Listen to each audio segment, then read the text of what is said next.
Okay, first gladiator we're going to look at is Marcus Marius Avitus, nicknamed Victor. So, the gladiator guys are very reminiscent of the first wave. It's pretty much what we saw from the first wave. I'm gonna assume that the buck, the mold for the body is probably the same. We'll take a closer look at that when I do the comparisons with the wave one. They have a big belt. They have a loin piece under the belt. They might have shin armor. Sometimes it's mismatched. Sometimes they'll have an armored arm, a shoulder armor, some type of bandolier or web gear, I guess you could call it, and maybe some other wrist thing, a couple of weapons, and a helmet. So let's look at his accessories real quick. So he has a very nice looking, I believe this is the Merman or Myrmidon helmet, kind of like Calavius for Mythic Legions. Nice feather arrangement at the top. Got the sculpted details on there. The attention to detail on these guys is great. Great paint. Great sculpt. Beautiful piece. Beautiful.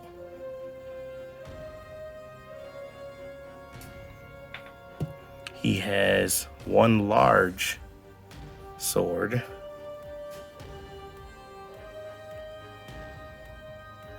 And then he also comes with a smaller one that I have in his back sheath here. The obligatory, well, at least now they are, obligatory extra hands. So let's take a look at old Marcus Marius Avitus. And his head sculpt is very nice. Got the short hair, got the stubble coming in. Looks very stoic, very tough. Great musculature. He's got the tattoo. The armored arm, the golden eagle on the shoulder. The feathers individually sculpted. Then you have the gold on his shin guards. Sandals. Awesome. Very well done. And you can see here that there is a torso or diaphragm cut here to get you his articulation here. I don't think that the Roman soldier or the prefect have that because of their armor piece. I did not see evidence of one. So he looks great. Excellent addition. And if you want him to put his helmet on, it should just maybe not. Probably needs to be heated up a little bit. So I'll heat that up because I don't want to tear it up. I'm going to heat this up and then try to get it on him. Speaking of that, as far as joints and stuff go, if you do end up picking up some of these guys, you want to make sure that if you go to bend him or move him a certain way or put something on or take something off, that you heat it up first. Because otherwise you're, dirty dancing with the 8-ball. All right, let's look at the next one. Oh, real quick, I forgot he does come with a shield. Completely forgot about it. And an extra arm if you don't want the armored arm look. Okay, next up we have Ambulus, nicknamed the Beetle. And he is, again, a gladiator, kind of the same fare. This is where we finally, I think, see a little bit of QC issues. If you can see that his lower abdomen is almost like it has a dark wash or glaze on it. And it looks completely different than his top torso, arm, and right leg. Seems like his left leg got a little bit of that wash too. The wash itself isn't that big of an issue. Like if that color was the rest of him, I would be okay with that. It's not like it's a weird looking color. It just would look like he's tanned up and, you know, a little bit bronzed. But it looks like they missed with that. I'm not sure where that was supposed to go or if it was just a mistake, but that is a QC issue. I'm sure that was not how he was supposed to look. So wanted to point that out. Other than that though, he looks great. His armor bits are awesome, very gladiator-ish, just grabbing whatever you can find and putting it on your body. You got the spiked shin guard on the right. You got this ornate golden engraved one on the left. Definitely something that he took off the battlefield. He's got the double belt, he's got the loincloth, he's got the armored arm, the spiked pauldron, his web gear working its way around. Blonde hair, beard, looks tough. Comes with a nice spear. Very no-nonsense spear. He also comes with, and I didn't forget this time, he does come with an extra arm to replace the armored one if you wanted to. A cool looking shield with a scorpion on it.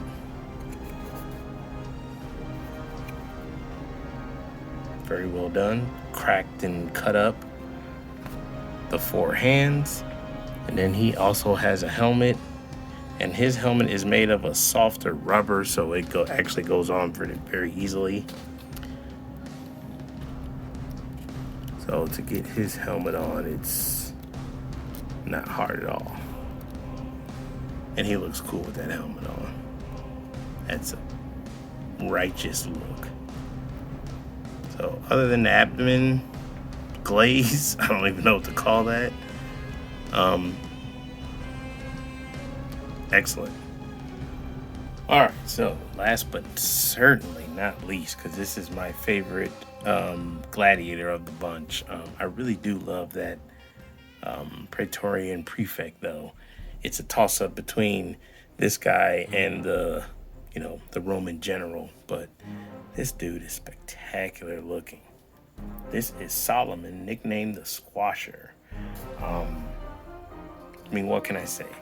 You got your 4 hands. He comes with 2 cool ancient style gladius type swords. Beautiful paint, beautiful hilt, all the way to the blades.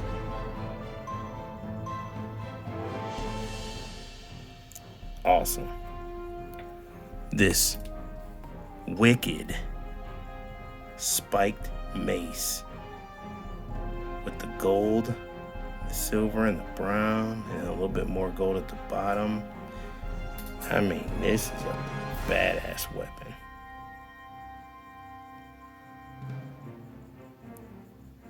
Beautifully done.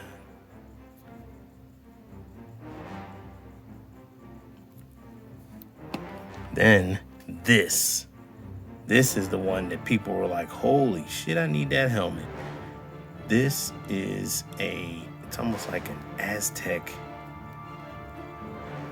I don't know, it's spectacular though. Like the colors, the sculpt, the features, the red feathers coming out the back. And then you can put it on Solomon or the Squasher and have his face showing out of the mouth of the lion. Or you can drop down the face shield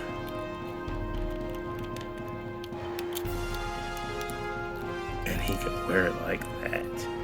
Are you freaking kidding me? That is beyond spectacular. Like that feature in and of itself, being able to pull down the metal mask. Good Lord, that's great. Like,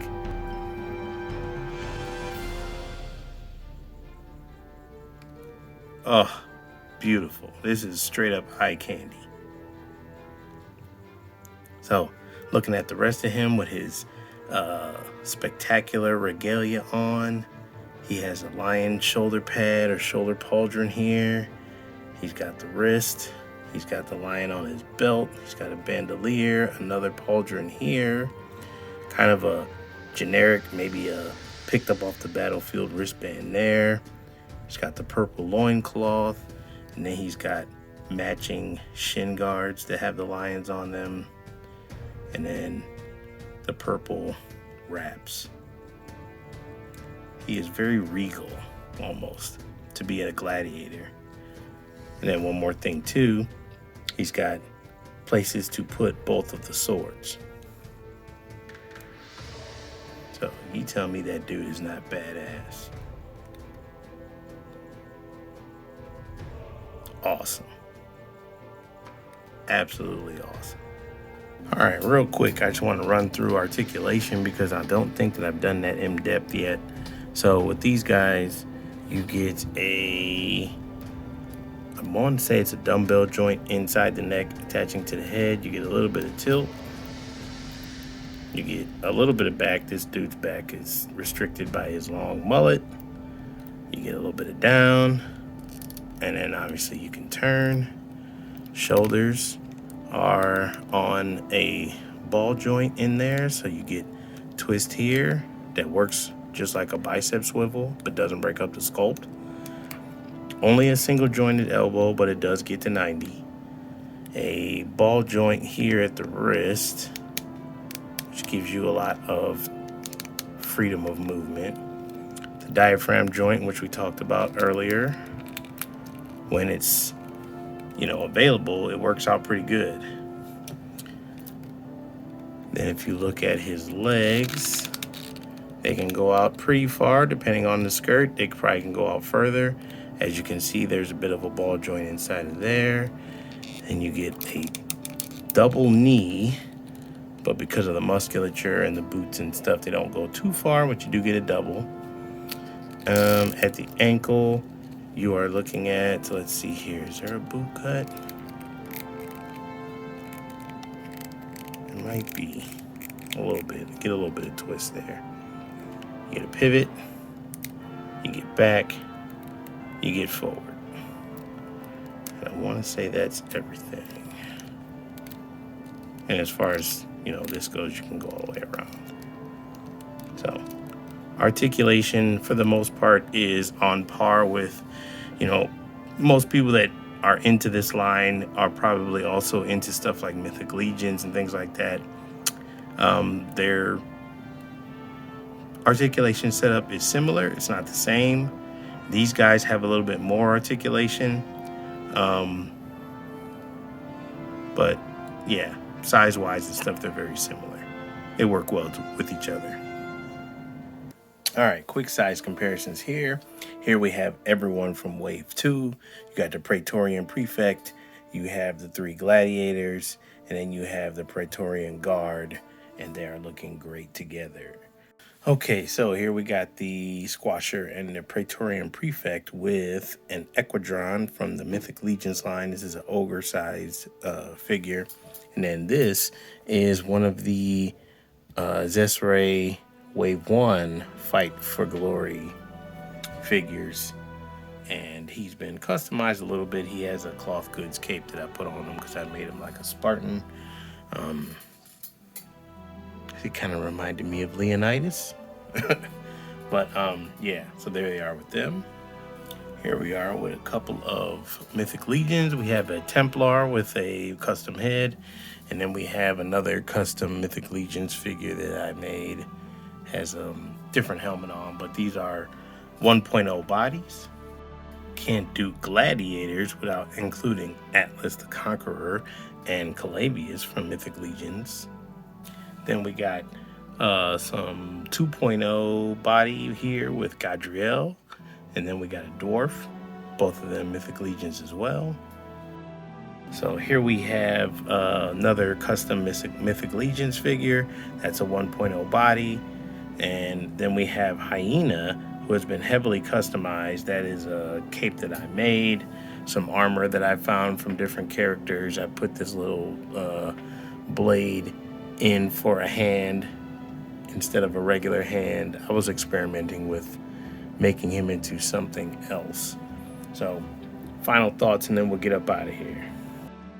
One more thing I forgot to mention, I got mine from Empire Toys, like I said, and for whatever reason, I'm not sure who these are supposed to go to or if it's just a bonus item, but they gave me an extra pauldron and an extra wrist gauntlet, just randomly. It wasn't with any particular figure, it was just in the box, so for what it's worth. All right, so final thoughts on the XesRay Fight for Glory Combatants line, Wave 2. Excellent offering. Excellent offering. There's a whole lot of good and only a few things that are bad or they missed the mark. Did have a bit of a QC with the one guy's stomach with the different color washes or paints. That was, again, it's a minor issue. Honestly, from far away, I can't even almost see it, but it is there, so I got to bring it up. The lack of torso articulation in the Roman soldier and the Roman prefect, it's a trade-off. You get this spectacular sculpt for the armor because it's spectacular. It's really, really good. And the trade-off is you don't get any ab crunch or any kind of swivel up there. Disappointing, but I can live with it because they look so good. As far as the skirt goes on the Romans, they have that kind of indentation in different places along the skirt. I think what I'm going to do is I'm just going to go ahead and take an X-Acto knife and cut those so that we can move the legs out and be able to do the articulation that we can do, which is hindered by the skirt. So that's really not, I'm not going to call that a issue. That's just a choice. Do you want to cut your figure or not? If you're too scared to do it, then don't do it. But if you know what you're doing, you can make that cut very easily. Some of the highlights, these masks that these guys are wearing that either fit over their head, and as you can see, I got his merman mask on, ran it under some hot water, it slid on very easily. The masks are spectacular, like the Roman metal faces, the Squasher's metal face with the Aztec headdress. Just they're spectacular looking. Like it sets the figure off, and that's a high point. Another high point is the cape on the prefect.